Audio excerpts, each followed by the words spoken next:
What's going on, everybody? Mortem here, this time bringing you a look at Dragonkin the Banished, an ARPG that launched into early access just yesterday from the time of this video, and I'm bringing you this footage courtesy of a key that was sent over by the devs, which I accepted because I had played a demo of it during the recent Steam Next Fest, and I was a little curious to see kind of what the whole picture was, as that was really only the prologue and a couple dungeons. But let's go ahead and tackle the elephant in the room right away. With this being an ARPG, there are obvious comparisons to things like Path of Exile, Diablo 4, but it's very clear that the developers here are not working with that level of budget, quite frankly, and that's not really the experience they're aiming to provide. Ultimately, it is the same genre, so the comparisons are going to be made, let's be real. But to put that in perspective, this game for its early access is launching at $20. There's no microtransactions, they don't have any planned, there's not a current multiplayer, though they do have one planned. So if all of those features and that level of quality is what you enjoy from ARPGs,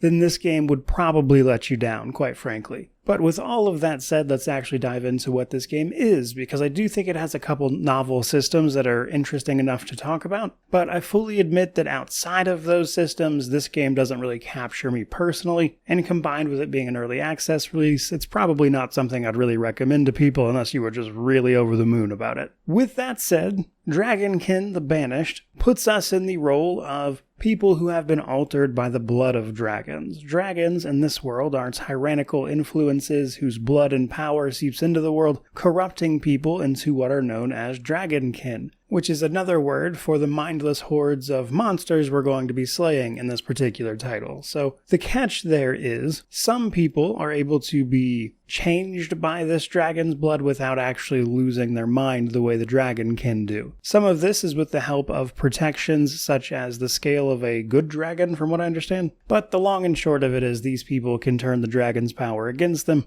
and we can see some of that power on display in the game's prologue, which puts you in the role of some high-level characters to kind of show you what's possible. But once that's done, you're going to pick one of 3 different characters. No cosmetic character creation or anything like that. These do seem to be preset characters you are choosing from, and there is a 4th one planned by the looks of it, as it's locked off currently, though these are basically the archetypes that you mess around with in the prologue. A sort of knight character with a lance and that kind of thing, a caster character, and then your more typical barbarian, each with their own kind of individual mechanics and stuff, as you'd imagine. But after that, you're pretty well thrown into the thick of it. Now, right now, early access only encompasses the game's first act, which is basically you getting established as a dragon hunter, while also being introduced to the city, as well as some of the game's mechanics before hitting what limited in-game there is currently. Now, as with all ARPGs, we're going to kill everything that moves, level up accordingly, which brings us to our progression systems. Now, probably the most interesting thing about this game is its combination of its ancestral grid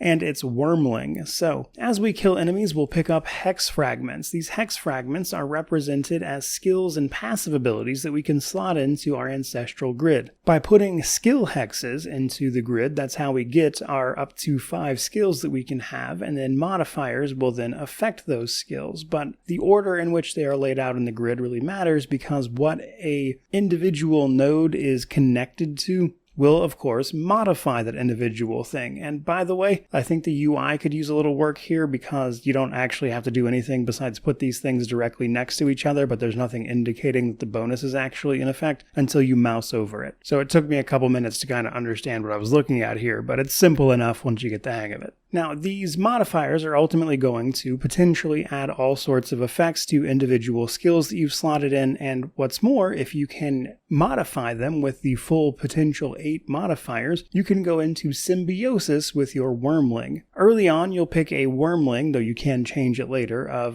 one of 4 different elements. Your wormling is effectively a pet that follows you around, but some of the hexes you'll pick up are actually skills for your wormling that you can then tack on to your other actual skills.